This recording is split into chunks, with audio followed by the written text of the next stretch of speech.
We're just helping people to move to the next form, to package themselves, to be able to understand what is the culture of the next form. What is the language of my next form? See, culture basically is expressed through language, dressing, diet, and all that. Those are the things that make up a person's culture.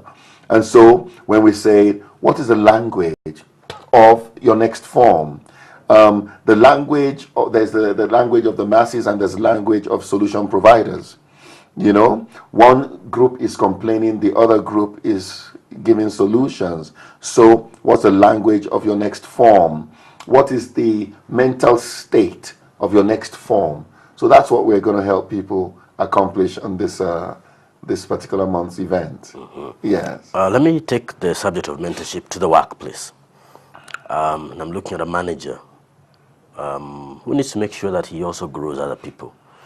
How would you advise a manager to go about the mentorship process? Should it be one that sort of picks, I think I need to impart certain skills, certain knowledge upon this particular individual?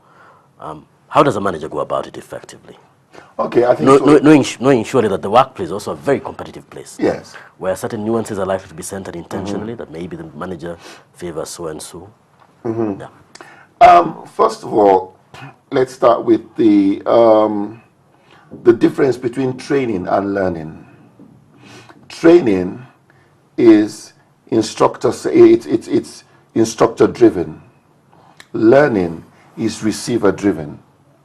So I can learn even when the instructor is not consciously instructing me. All right? Now, to make a good mentor in the workplace, the first thing that needs to be established is a track record of performance and trust. That is so crucial. I cannot impose mentorship on somebody. I cannot say, hey, come here, I'm going to mentor you. It doesn't work.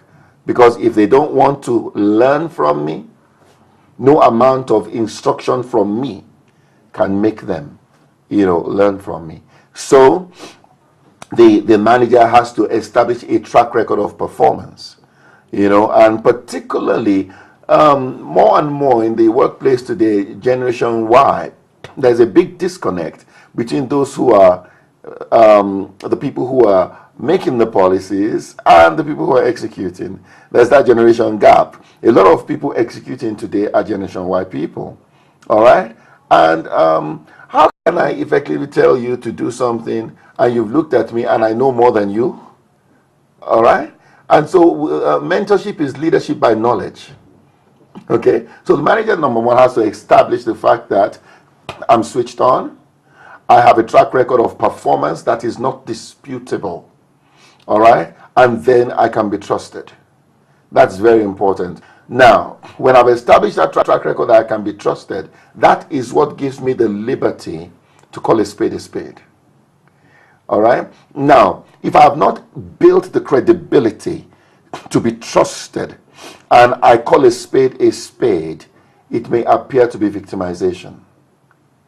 All right? But when I've built that track record, you see my performance and you see that, hey, you can't fault it. And you see that, hey, he's a very, very objective guy. All right? And he has no sacred cows. He says it as it is. All right? When you've established that track record and that credibility, then what happens is you are not the one looking for people to mentor. They will come because they have seen something in you. Very, very